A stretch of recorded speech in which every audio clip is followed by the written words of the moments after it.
Good morning and welcome to our weekly Town Hall episode. My name is Brian, Director of Midwest Centers Outpatient, and with me, as always, Michelle from Kish Housing.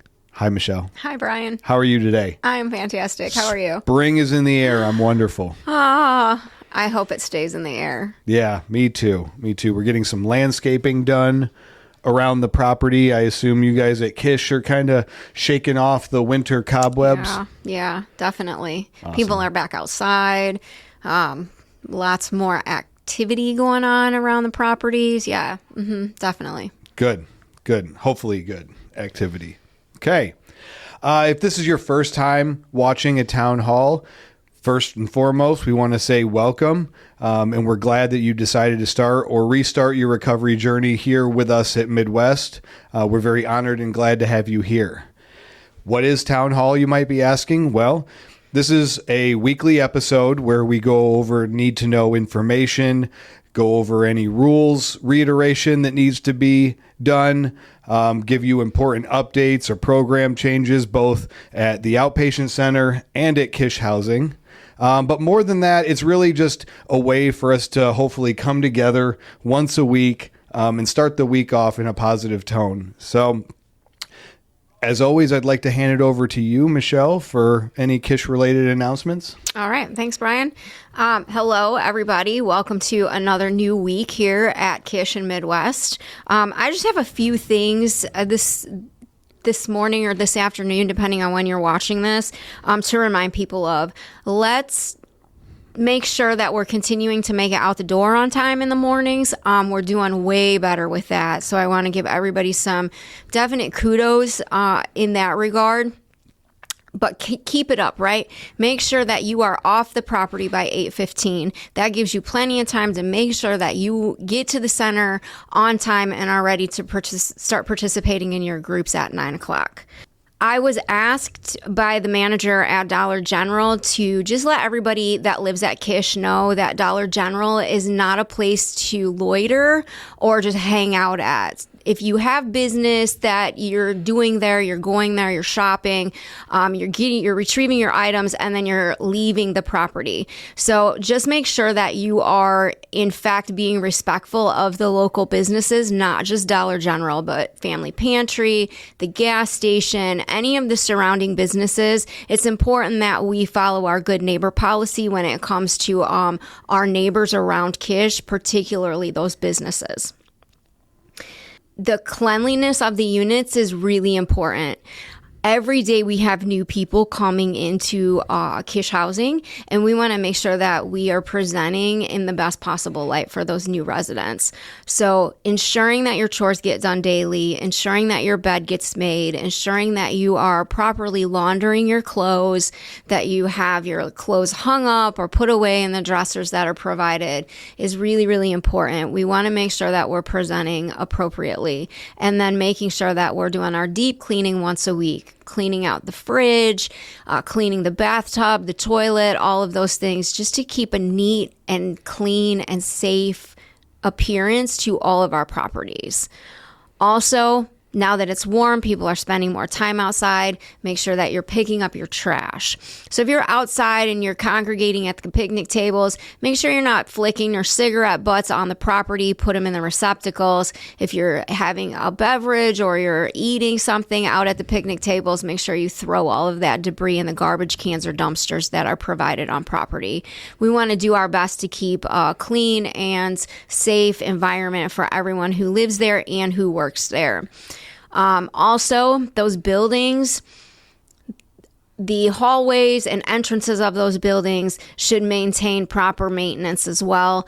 Cleanliness is important in those areas, not allowing clutter in the hallways, making sure that those steps and things get swept on a regular basis, the windows get cleaned. All of that counts towards your service hours every week. So make sure that you're coming down and those things are getting done on a daily basis. If you see something needs attention, give it the attention that it needs. Don't just walk by it like it's somebody else's responsibility. We're a family at Kish, and we want to act like that, and we want to help each other out as we're able to. I think that's it. Awesome. Thank you so much, Michelle. I don't have a whole lot of announcements. I do want to announce or remind maybe that on May 12th, we will be hosting a job fair here at Monroe Street. At the center, there's going to be some potential employers. There's also going to be some workshops, some activities to help people with some job readiness skills. There's going to be some food, some fun, and some hopefully some education and help individuals that would like to enter or re-enter the workforce. So that's May 12th. So remember that. Also, Saturday, May 16th is the NAMI Walk. We'll be participating, bringing some clients, some staff is going to be out there as well to participate in that. I believe we have some T-shirts coming, so everybody likes a T-shirt. So I haven't seen them, but I heard the design is really cool. So come on out and participate with us at the NAMI Walk on Saturday, May 16th. Also, Michelle had mentioned getting on the vans, getting over here on time. It's also a reminder that we do have a 7:30 a.m. AA meeting. This is peer-led. This is your guys' AA meeting. And it does count, I believe, towards one Midwest activity on your meeting sheet, part of your required meetings.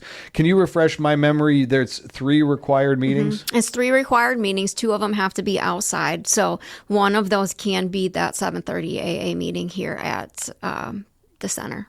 There you go. Yeah. All right. Thank you for that reminder. Also, another reminder regarding AA meetings, the Into Action group meets every Tuesday evening back here at Monroe Street. The meeting starts at 6:30 p.m.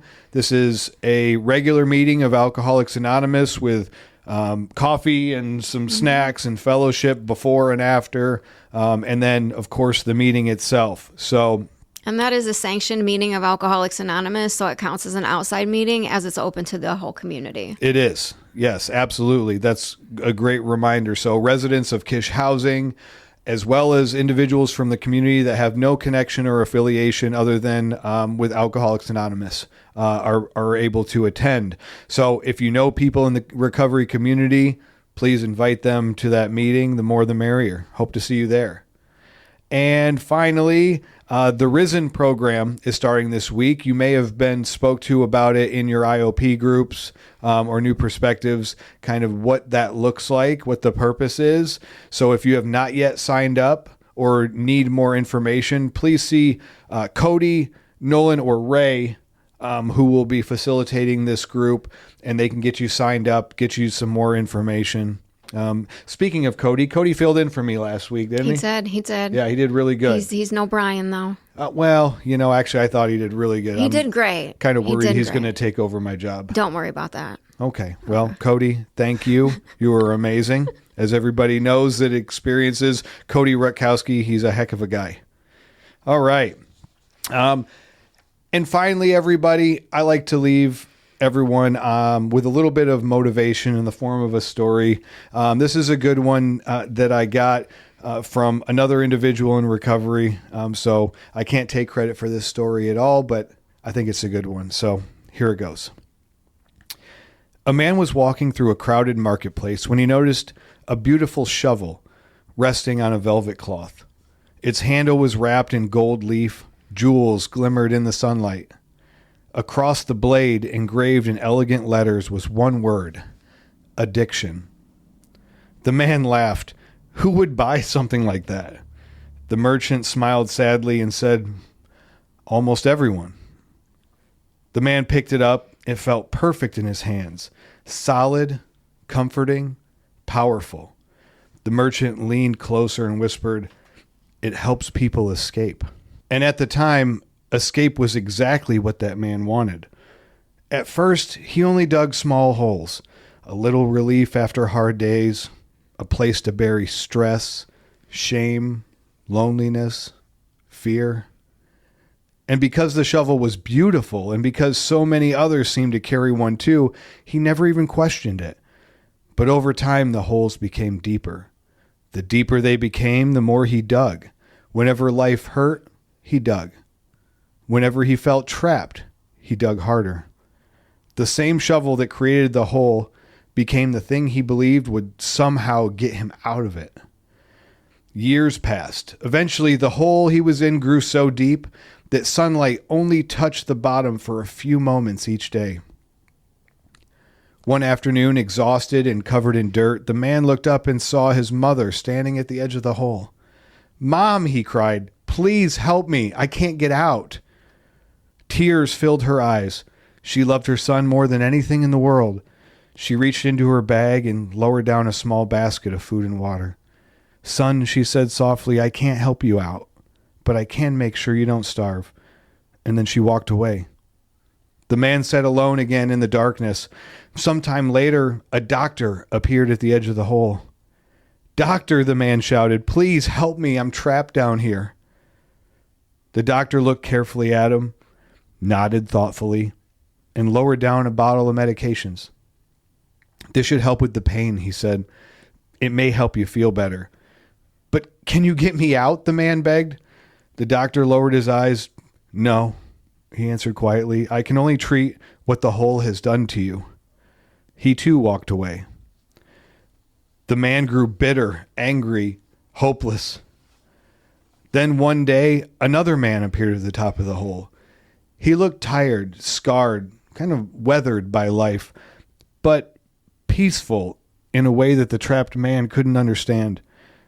"Please," the man shouted desperately, "can you help me out of here?" Without saying a word, the stranger jumped down into the hole next to him. The trapped man stared in disbelief. "What are you doing? Now we're both stuck in this hole." The stranger brushed the dirt from his hands and sat beside him calmly.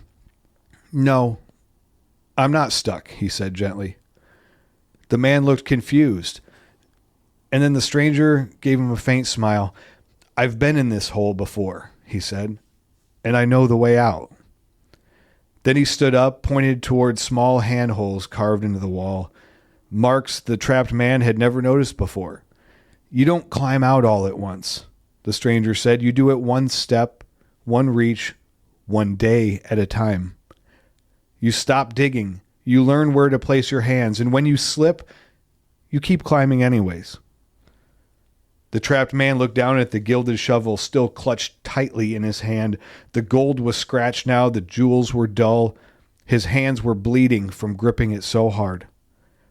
Slowly, he let it fall into the dirt, and for the first time in years, he began to climb.